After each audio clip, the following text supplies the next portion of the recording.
This experience have definitely been, one, it was scary. Two, it was definitely eye-opening, as well as definitely life-changing. I'll start off by saying I'm not exactly sure at what point I did or I was exposed to the virus, but I have a strong feeling it was when I had an emergency room visit. I did have to go to the emergency room, and this was strictly pregnancy related. And I have a strong feeling that's where I was exposed to the virus because I was taking all the precautions I needed to because I was pregnant. So I didn't want to do anything that would jeopardize myself, the baby, or even my toddler, or just my family in general. And my first symptom the next week after my emergency room visit. I woke up that morning and my body was just achy. I didn't feel like myself, but keep in mind, I'm 37 weeks pregnant. I haven't felt like myself in 37 weeks. So I wasn't too worried about it. That same day, I had an appointment with my OB to check on the baby and to check on, my vitals and so forth. When I went, checked my temperature, I did have a fever. The baby's heart rate was really, really fast. So my doctor wanted me to go to the hospital. That way I can be monitored as well as the baby can be monitored for the day just because of how fast her heart rate was. When I got there, they checked my temperature. Now when you go to the hospital, as soon as you go through the doors, they're checking you for any signs of COVID. So again, they checked me. I had a temperature. They kept me there. They monitored the baby. They monitored me. They tested me for COVID. But the results did not come back right away. I had to wait a few days for the results. So basically, they sent me home.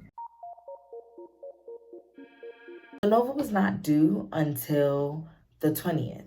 This was the 3rd of April. I started having contractions at like 8 o'clock in the morning. Ended up going to the hospital like around 10. When I got to the hospital, same thing. They checked you for a temperature right at the door. I did have a temperature because I still had my fever.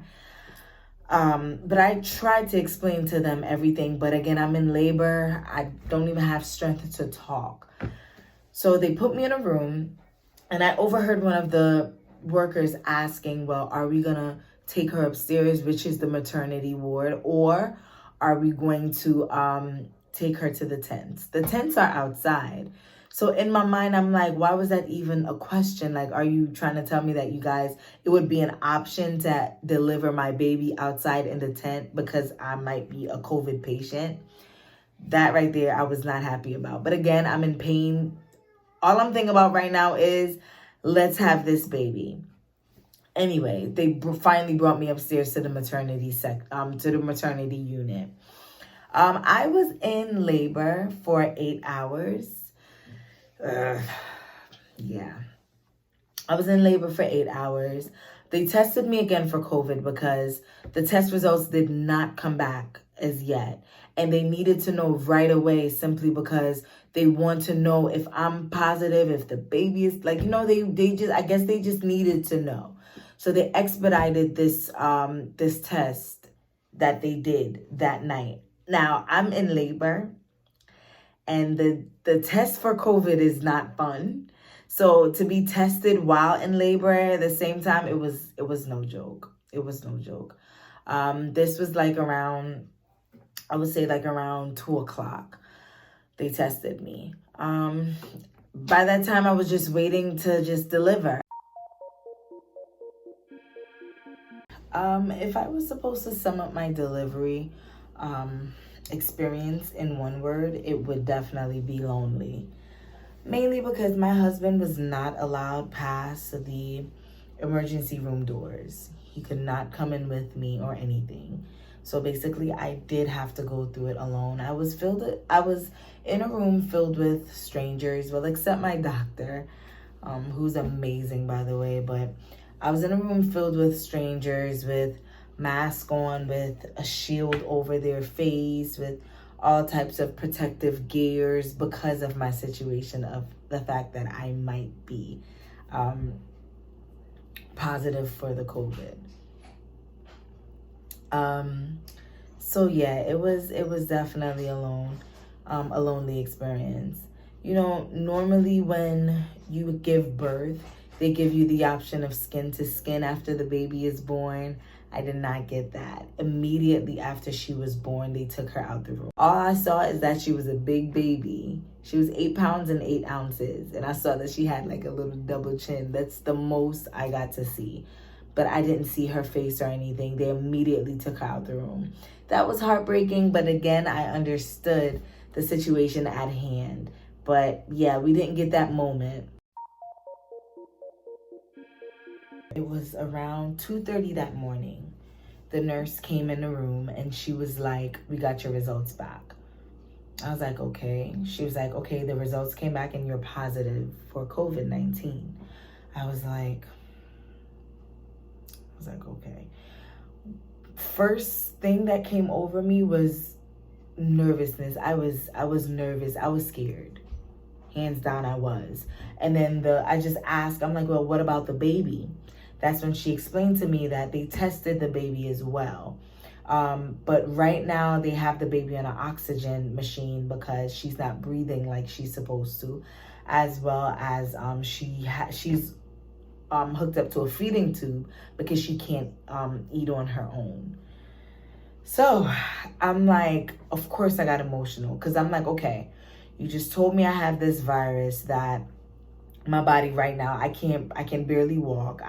I'm not myself. So you're telling me right now that I have this virus, this deadly virus, and on top of it, it's a possibility that my newborn might have it as well. And now you're telling me that her health is not 100% because at the moment she was in the NICU. There was just so much emotions just running through, like, you get what I'm saying? It was just a lot. I spoke to my mom and I spoke to my bishops, and, you know, I just asked for prayer. I prayed, you know, because again, it was a lot. It was a lot to deal with. The next day, by this time, I'm feeling okay. This was the Saturday now. I'm feeling okay. Saturday and Sunday, I was feeling fine. I was just emotional. Saturday morning, I woke up not having my baby because, again, I'm comparing with my son and now with my daughter. I don't have my baby in the room with me. I'm in the room by myself. It was just a lot of emotions. Later on that evening, I kind of got a little upset because I'm like, okay, I carried this baby for 9 months and she's finally here and I don't even know what she looks like. The doctors were nice enough and they took my phone and they did go ahead and give me pictures of her. So the Monday is when everything kind of just got interesting, is the word I'm going to use. I was supposed to go home. My doctor spoke to me. She was like, "You sound good." I'm like, "I feel good." She was like, "Okay, well, I'm going to come check on you and then you can go home." Immediately, I texted my husband, like, you know, call me because we might be coming home today. They told me all the precautions I needed to take for the baby, as well as, you know, I would have done that and more. So, my fever that day after all of that just spiked. It was like, what in the world? I had chills. I kept asking for more blankets because I was freezing and I'm shaking, and it was just like, what is going on? It was just good 24 hours ago. Not only that, my heart rate was so fast they had to order a EKG because they wanted to make sure everything was okay with my heart. Later on that evening, my oxygen level just dropped to where they had to hook me up to the oxygen machine. And then my doctor came in and told me flat out, "You're not going home." After my oxygen dropped, that's when they moved me from the maternity unit to the COVID unit. When they moved me to the COVID unit, I was like, okay, this must be bad for you guys to feel the need to bring me here. Like, sheesh. And While I was there, the first day that I was there, they did a lung x-ray. The lung x-ray came back. They told me I had mucus in my lungs, as well as they told me that I had virtual pneumonia. All I needed to hear was pneumonia. I'm like, wait, what? Honestly, that's when it got real for me, because now I'm like, pneumonia? Like, I've never, what? It got real because now I'm like, okay, I have a newborn baby that I haven't met yet. This is the third day. I think it was the third day. This is the fourth day, and I haven't met her as yet. And I have a toddler at home that my husband is telling me, you know, running around the house, calling for mommy, mommy. So I needed to beat this thing, or I'm never gonna get the chance to meet my daughter. Like, these honestly were the thoughts that were going through my head. And I broke down. I remember I caught my husband just crying, because I'm like, pneumonia in my lungs, like, what? It was so much. And I would have to say one of the scariest part is not knowing what comes next, because I'm telling you, I was just good. And then all these things just started happening. Like, my health just took a turn for the worse. And I'm like, it was just good. So that it was scary. It was scary because, again, I didn't know what was next. You know? I'd have to say what kept me going was I was praying, I was worshiping, and then I knew I had a bunch of prayer warriors praying for me. So that kept me going as well, and God is good.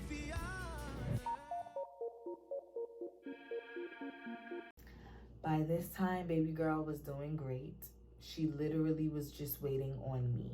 And it's funny because at first I was waiting for her, and now she's waiting on me. I did not meet her until the next week, as well as the nurses were kind enough to FaceTime me every day. So I was able to see her and talk to her. Sometimes I would three-way my husband in because he wasn't able to meet her either. I would three-way him in so that, you know, she can hear our voices, and, you know, she can kind of still become familiar with the fact that we are her parents. You know, we're not there, but here's our voices. But again, she was a trooper. She was definitely a trooper. They tested her twice and she was negative. The Thursday, that's when everything started to change. Whereas I was starting to feel like myself again. And my breathing was back to normal. It was mainly my oxygen. My heart rate was back to normal. Like, they were still monitoring me, but again, I was starting to feel like myself again. By the Friday, I was well enough to come home, and so was Nova.